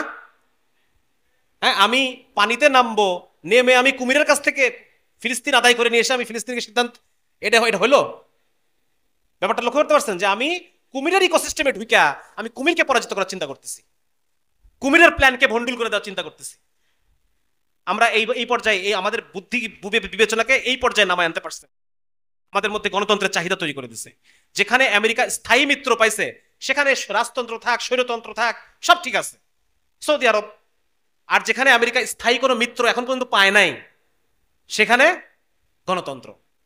কারণ কি? যাতে কিছু যদি এক দল আমার আমার অর্ডার না মানে, ওটাকে চেঞ্জ করে পরের টার্মে আমার অনুগত লোককে আমি নিয়ে আসতে পারবো। বুঝতে পারছেন? এই হচ্ছে খেলাটা। এই খেলার কারণে গণতন্ত্র হচ্ছে মুসলমানদেরকে পোষ মানায় রাখার কৌশল, যাতে করে মুসলমান এই ফরম্যাটের বাইরে না যায়। কারণ এই ফরম্যাটের বাইরে গেলে মুসলমান নিজেদের জন্য ওই শাসককে তৈরি করবে, যেই শাসক আমেরিকার বিরুদ্ধে দাঁড়াবে, যেই শাসক ফিলিস্তিনের পক্ষে দাঁড়াবে, মুরসির মতো ওই রকম শাসক তৈরি হয়ে যাবে তখন। এই কারণে ও গণতন্ত্রের মাধ্যমে পোষ মানায় রাখে, যে তোমরা পোষ মানায় থাকো, এর বাইরে গেলে পরে তোমরা আমার বিরুদ্ধে খেলবা, আমার বিরুদ্ধে তোমাদেরকে খেলতে দিব না। এই হচ্ছে ঘটনা। বুঝতে পারছেন? পোষ মানে রাখার কৌশল। আর লাস্ট যেটা আমি বলবো সেটা হচ্ছে এই আমেরিকার প্রাণ ভ্রমরা হচ্ছে সৌদি আরব। আমেরিকাকে বাঁচায় রাখছে কে? সৌদি আরব। নাইলে পরে 71 সালে আমেরিকা শেষ হয়ে যায়, 71 সালে আমেরিকা ধ্বংস হয়ে যায়। 71 সালের আগে সারা পৃথিবীর সমস্ত দেশের টাকার মান নির্ধারণ করা হইতো, যে দেশে সোনার মজুদ যত বেশি, সোনার মজুদের এগেনস্টে টাকার দাম নির্ধারণ করা হইতো। বুঝতে পারছেন? সোনা, যে দেশে সোনার মজুদ যত বেশি, সেই দেশের টাকার দাম বেশি, এরকম একটা ব্যাপার ছিল। এবং প্রত্যেক দেশই কিছু পরিমাণ সোনা আমেরিকাতে জমা রাখতো, এরকম একটা বন্দোবস্ত ছিল। কিন্তু 71 সালের আগে আমেরিকার অর্থনীতি এত পরিমাণ ফল করে যে সমস্ত দেশ নিজের সোনাগুলাকে আমেরিকার কাছ থেকে উঠায় নেওয়ার জন্য প্ল্যান করে, যে আমরা আমেরিকার সোনাগুলা, যেখানে আমেরিকা আমাদের সোনা আছে, এগুলোকে আমরা উঠাই নিব। তখন আমেরিকা এই সৌদি আরবের সাথে বসে একটা চুক্তি করে। আপনারা জানেন পেট্রো ডলার, নাম শুনছেন? Petro dollar. সৌদি আরব ঘোষণা করে দেয় যে এখন থেকে আমরা তেল শুধুমাত্র ডলার ছাড়া অন্য কোনো মুদ্রায় বিক্রি করব না। সুতরাং যদি তোমরা কেউ তেল কিনতে চাও, তোমাদের কাছে ডলার থাকতে হবে। কি থাকতে হবে? তোমাদের কাছে ডলার থাকতেই হবে, ডলার ছাড়া তোমরা তেল কিনতে পারবা না। অতএব যদি তোমরা তেল কিনতে চাও, নিজের অর্থনীতিকে গতিশীল করতে চাও, তাহলে ডলার তোমার লাগবে। এইটাকে, এই সৌদি আরবের এই কথাটা কাজে লাগায় তখন আমেরিকা বলল, কেউ সোনা পাবা না, তোমরা ডলার, যার এখন এতদিন পর্যন্ত সোনার মজুদের উপরে তোমাদের টাকার দাম নির্ভর করত, এখন থেকে নির্ভর করবে কার কাছে কত ডলার আছে, যার কাছে যত ডলার, তো সেই ডলারের ভিত্তিতে এখন থেকে টাকার দাম নির্ধারণ হবে। তাহলে সোনার সাথে আগে মিল করা ছিল, এখন মিল করে দিল সাথে, ডলারের সাথে। তাহলে সমস্ত দেশকে এখন ডলার সংগ্রহ করতে হবে। ডলার সংগ্রহ না করলে পরে আমাদের কোনো দাম নাই। বুঝতে পারছেন ব্যাপারটা? আর ডলার যদি সংগ্রহ করতে, আমরা কার মুখাপেক্ষী? মুখাপেক্ষী কার? আমেরিকার মুখাপেক্ষী। যদি সৌদি আরব ওই সময় এই প্ল্যানটা না করতো, তাহলে আমেরিকা ওখানে শেষ হয়ে যায়। আমার কথা বুঝতে পারতেছেন? তাহলে আজকে যে আমেরিকা এত শক্তিশালী হয়ে গেল, এবং এখনো সৌদি আরব চাইলে পারে, কিন্তু করবে না। সৌদি আরব এটা করবে না, কারণ ওদের নিজের রাজতন্ত্র, নিজের ক্ষমতা টিকে রাখতে হবে। এই জন্য আমেরিকার সৈন্য আইনা রেখে দিচ্ছে নিজের সৌদি আরবের ভূখণ্ডে। রাসূল সাল্লাল্লাহু আলাইহি ওয়াসাল্লাম বলছে, জাজিরাতুল আরবে কিয়ামত পর্যন্ত কোনো কাফের মুশরিক যেন না ঢোকে। আর ওরা খ্রিস্টান সৈন্য নিয়ে এসে জাজিরাতুল আরবের মধ্যে ঢুকে রাখছে। তো এই হচ্ছে অবস্থা। এই কয়টা হচ্ছে আমাদের শত্রু ভাই। আপনাদের সামনে যে আমি আলোচনা করলাম, আমি আপনাদেরকে দেখানোর চেষ্টা করলাম যে আসলে কারা কারা এই সমস্যা সৃষ্টি করছে এবং কাদের জন্য এই সমস্যার সমাধান এখনো হচ্ছে না, কিয়ামত পর্যন্ত হবে না, যদি না আমরা এই সমস্যাগুলো সমাধান করতে পারি। এজন্য আমাদের এখন কি করণীয় বলেন তো? 1 নাম্বার আমাদের করণীয় হচ্ছে আমাদেরকে নিজেদেরকে দিন শিখতে হবে, মানুষকে দিন শেখাইতে হবে। কোন দিন? ওই দিন না যেই দিন শুধুমাত্র আসমানের উপরের কথা, জমিনের নিচের কথা বলে, ওই দিন না। কোন দিন? যে দিন শুধু আসমানের উপরে আর জমিনের নিচের কথা বলে, এই দিন তো ধরা সাপ। এই দিন কি? ওই যে বলে না, কি যেন, বাবুরাম সাপুরে কোথা যাস বাপুরে, 2টি সাপ রেখে যা। কোন সাপ? যেই সাপ করে না কো ফোসফাস, মারে না কো ঢুসঢাস। যদি আপনি বলেন যে ইসলাম শুধু আসমানের উপর আর জমিনের নিচে যা আছে এ বলবে, আর কিছু বলবে না, এই ঢোরা সাপ দিয়ে আল্লাহ তাআলা দুনিয়া পাঠান নাই। এই ঢোরা সাপ আল্লাহ দুনিয়ায় পাঠান নাই। এই ইসলামকে আল্লাহ রাব্বুল আলামিন পাঠাইছেন প্রত্যেক মুসলিমকে উদ্ধার করার জন্য। এই ইসলামকে আল্লাহ তাআলা পাঠাইছেন দুনিয়ার সংকীর্ণতা থেকে আখিরাতের প্রশস্ততার দিকে, দিন ইসলামের প্রশস্ততার দিকে নিয়ে যাওয়ার জন্য। আল্লাহ রাব্বুল আলামিন এই দিনকে পাঠাইছেন সমস্ত বাতিল খোদার, বাতিল মতাদর্শ, বাতিল তন্ত্রমন্ত্রের উপাসনা থেকে বের করে নিয়ে এসে একমাত্র ইসলামের ইনসাফের মতাদর্শের দিকে আল্লাহ তাআলা আনার জন্য মানুষকে এই দিন ইসলামকে আল্লাহ তাআলা পাঠাইছেন। এই দিন ইসলাম শুধু নিরামিষ না, ধরাসাপ পাঠান নাই আল্লাহ রাব্বুল আলামিন। এজন্য ভাই আমাদের সর্বপ্রথম আমাদেরকে দিনের দাওয়াত দিতে হবে। কোন দাওয়াত? রাসূলুল্লাহ সাল্লাল্লাহু আলাইহি ওয়াসাল্লাম সাহাবীদের মধ্যে দাওয়াত দিচ্ছেন, হে সাহাবীরা, মুশরিকদের মধ্যে, যে তোমরা যদি দিন ইসলামকে কবুল করে নাও, তাহলে আল্লাহ রাব্বুল আলামিন সমস্ত আরবকে তোমাদের নেতৃত্বে এনে দিবেন। সমস্ত আজম অনারব রাষ্ট্রগুলোকে আল্লাহ তাআলা তোমাদের অধীন করে দিবেন। দুনিয়ার ফায়দা কি? ইসলাম যদি প্রতিষ্ঠা হয়, ইসলামী রাষ্ট্র হলে তুমি কি পাইবা? ইসলামী অর্থনীতি হলে তুমি কি পাবা? ইসলামী সমাজ কি হলে তুমি কি পাবা? ইসলামী বিচার ব্যবস্থা কায়েম হলে তুমি কি পাবা? এই সমস্ত দাওয়াত আমাদের মানুষের মধ্যে দিতে হবে। আমার কথা বুঝে আসছে ভাই? ইসলাম কায়েম হলে পরে দুনিয়ার বুকে, আসমানের নিচে, জমিনের উপরে কি সুখ আর কি শান্তি আর সমস্ত সমস্যার কি সমাধান তৈরি হবে, এই জিনিসের দাওয়াত আমাদের মানুষের মধ্যে দিতে হবে। দিয়ে সমস্ত মানুষকে ইসলামী শরিয়ার ক্ষুধা তৈরি করতে হবে। কি তৈরি করতে হবে ভাই? যখন মানুষের মধ্যে ইসলামের শরিয়ার ক্ষুধা তৈরি হবে, তখন মানুষ গণতন্ত্রকে অস্বীকার করবে। মানুষ যখন বুঝে যাবে এই গণতন্ত্র হচ্ছে আমেরিকা কুমির আর গণতন্ত্র হচ্ছে নদী, এই নদীর মধ্যে নামে আমি কখনোই আমেরিকার সাথে ফাইট করতে পারবো না, কখনোই আমি ইসলাম কায়েম করতে পারবো না। ইসলামী বিচার, ইসলামী সমাজ, ইসলামী পরিবার, ইসলামী রাষ্ট্র কখনোই আমি গণতন্ত্রের মধ্যে কায়েম করতে পারবো না। এটা যখন একজন মানুষ বুঝে যাবে, তখন তার মধ্যে শরিয়ার ক্ষুধা তৈরি হবে এবং সে তখন ঝাঁপায় পড়বে, সে তখন মেহনত করবে, কষ্ট করবে, সে তখন পরিশ্রম করবে, মুজাহাদা করবে, জিহাদ করবে, এবং এর মাধ্যমে আমরা তখন ওই শাসকগুলোকে দেশে দেশে আনতে পারবো যে শাসকগুলোর দ্বারা বাইতুল আকসা বিজয় হওয়া সম্ভব। এই ধরনের শাসক গণতন্ত্রের মধ্য দিয়ে আসা সম্ভব কখনোই না। এজন্য ভাই আমাদের সমস্ত মানুষকে আমরা নিজে সচেতন হব, পড়াশোনা করব, একই সাথে আমরা প্রত্যেকটা মানুষকে সচেতন করব, প্রতিটা যুবককে আমরা সচেতন করব। যে সমস্ত ভাইরা ভুলের মধ্যে আছে তাদেরকে আমরা ভুল ধরাই দিব, সচেতন করব। আজকে এখানে আমরা থাকতে পারেন যে কোনো আলোচনার মজলিসে, অবশ্যই বিভিন্ন গোয়েন্দা বাহিনীর ভাইরা থাকে, আইন শৃঙ্খলা বাহিনীর ভাইরা থাকে। ভাই আপনি কার পক্ষে কাজ করতেছেন আর কার বিরুদ্ধে কাজ করতেছেন, আপনি আয়নার সামনে দাঁড়ায় নিজেকে প্রশ্ন করেন। আজকে যে আপনি এই মজলিসে আসছেন, আপনি কার পক্ষে আসছেন আর কার বিরুদ্ধে আসছেন? ভাই আল্লাহকে ভয় করেন, আল্লাহর বিরুদ্ধে দাঁড়ায়েন না, আল্লাহর বিরুদ্ধে দাঁড়ায়েন না। ওই আল্লাহ আপনাকে 1000 বার জীবিত করে 1000 বার মারতে সক্ষম। ওই আল্লাহ আপনাকে 1000 বার পোড়ায় 1000 বার আপনার চামড়া নতুন করে গজাইতে সক্ষম। সুতরাং আল্লাহর শত্রু হিসেবে দাঁড়ায়েন না, কোরআনের মধ্যে আল্লাহ তাআলা বলছেন যে আল্লাহর বন্ধুদের যারা শত্রুতা করে আল্লাহ রাব্বুল আলামিন নিজে তার শত্রু।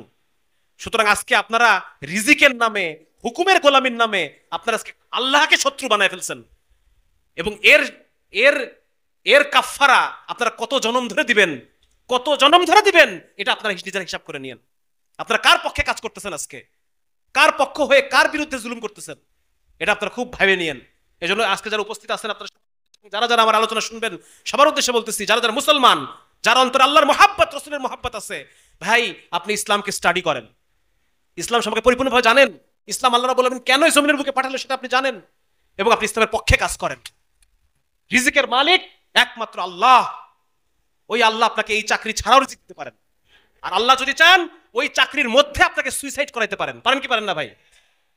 করছে কিনা? ওই চাকরি যেটাকে আপনি আপনার রব বলে মনে করেন, ওই চাকরির মধ্যে থেকে ওই চেয়ারে বসে আপনি সুইসাইড করবেন। আল্লাহ তাআলা আপনার জীবনকে এইরকম দোজক বানায় দিতে পারেন। পারেন কি পারেন না? জীবনকে আল্লাহ দোজক বানায় দিবেন, এবং আল্লাহ যেন দেন। এতদিন পর্যন্ত গত 16 বছর যারা উলামায়ে কেরামের বিরুদ্ধে, আলেমদের বিরুদ্ধে যারা নিজেদের চাকরির নামে, হুকুমের গোলামির নামে যারা জুলুম করছে, নির্যাতন করছে, আল্লাহ তাআলা তাদের এই দুনিয়ার জীবনকে জাহান্নাম বানায় দেন। এদের প্রত্যেকের জন্য নিজের চেয়ারে বসে সুইসাইড করে, এই পরিমাণ কষ্ট এদের জীবনের মধ্যে আল্লাহ তাআলা দান করে। এজন্য ভাই আল্লাহকে ভয় করে সতর্ক হয়ে যান সবাই। এবং 2 নাম্বার, যারা যুবক ভাইরা আছেন, আপনারা নিয়ত করেন যে আপনাদের এলাকায় যত মানুষ আছে সবাইকে আপনি শরিয়ার, ইসলামী শরিয়ার গুরুত্ব বুঝাবেন। প্রত্যেকের অন্তরের মধ্যে দ্বীনের, ইসলামের, শরিয়ার ক্ষুধা তৈরি করবেন, এবং আমরা প্রত্যেকের জন্য ওই রকম একজন আমাদের আমির নিযুক্ত করি, যেই আমির আমাকে ফিলিস্তিন বিজয় করে এনে দিতে পারবে। নাহলে পরে আমরা প্রত্যেকে দোষী। এই যে ইসরায়েল বোম মারতেছে আর লাশটা 300 ফিট উপরে চলে যাচ্ছে, ছিন্ন ভিন্ন লাশ, দেখছেন না ভিডিও আপনারা? হ্যাঁ, আমারই ভাই, আপনার ভাই, আমাদের সন্তান, শিশু সন্তান, ছোট বাচ্চা এই বোমে পুরোটা অর্ধেকটা নাই, এই পুরোটা রক্ত আর মগজ গড়ায় গড়ায় পড়তেছে। কাল হাসরের মাঠে এরা আপনাকে ছেড়ে দিবে, আমাকে ছেড়ে দিবে? সুতরাং খুব হিসাব করে আমাদের কি করতে হবে, কি না করতে হবে, খুব হিসাব করে আমাদের অবশ্যই আমাদের এখন একমাত্র করণীয় মাঠে ঘাটে ছড়ায় পড়েন। যুবকরা স্থানীয়ভাবে দল গঠন করেন, দল গঠন করে মৌখিক দাওয়াত, সামাজিক দাওয়াত, অর্থনৈতিক দাওয়াতের মাধ্যমে এলাকার মধ্যে সামাজিক শক্তি তৈরি করেন। নিজের গ্রহণযোগ্যতাকে এই পর্যায়ে নেন যেন আপনার ডাকে 1000 মানুষ একত্র হয়ে যায়। এই পর্যায়ে পর্যন্ত আপনি নেন ইনশাআল্লাহ। ঠিক যেরকম ভাবে জুলাই মাসে বিপ্লব হয়েছে, ইনশাআল্লাহ আল্লাহ তাআলা এমন দিন আমাদেরকে দেখাবেন, কোন এক রমজান মাসে রমজান বিপ্লব হবে ইনশাআল্লাহ। রমজান বিপ্লব হবে ইনশাআল্লাহ। সমস্ত জায়গা থেকে মানুষ নেমে আসবে, আর্মি থেকে মুসলমানরা নেমে আসবে, পুলিশ থেকে মুসলমানরা চলে আসবে, আমাদের গোয়েন্দা বাহিনীর ভাইদের মধ্যে থেকে যারা মুসলমান তারা চলে আসবে। সমস্ত জায়গায় দ্বীন, ইসলাম প্রিয় মানুষ রাস্তায় নেমে যাবে, এবং তারপর ইনশাআল্লাহ আল্লাহ রাব্বুল আলামিন যদি চান আমরা একজন ইমাম পাবো ইনশাআল্লাহ, যিনি আমাদেরকে বাইতুল আকসা বিজয়ের স্বপ্ন দেখাবেন। ঠিক কিনা ভাই? এভাবে দেশে দেশে ইনশাআল্লাহ আল্লাহ রাব্বুল আলামিন দেশে দেশে ইসলামী ইমারাকে তৈরি করে দেন ইনশাআল্লাহ। এবং আমাদের সবাই তওবা করি ভাই, জীবনে বুঝি নাই, জানি নাই, অনেক ভুল করে ফেলছি। আজকে যখন জানলাম, বুঝলাম, আল্লাহ আমি তওবা করছি, মালিক আপনি আমাকে মাফ করে দেন। না জেনে না বুঝে এই কাফেরের গোলামি করছি, তাগুতের গোলামি করছি, আল্লাহ আপনি আমাদেরকে মাফ করে দেন, আমাদের সবাইকে মাফ করে দেন, আমাদেরকে আপনার গোলাম হিসেবে কবুল করে নেন, আপনার গোলাম বানায় নেন আমাদেরকে। অনেক সময় হয়ে গেছে ভাই, নামাজের সময় হয়ে গেছে, আর বেশি কথা আলোচনা তো আর ঘন্টার পর ঘন্টা করতে ইচ্ছা করে, সময় নাই, সুযোগ নাই। আল্লাহ তাআলা আমাদেরকে মাফ করুক।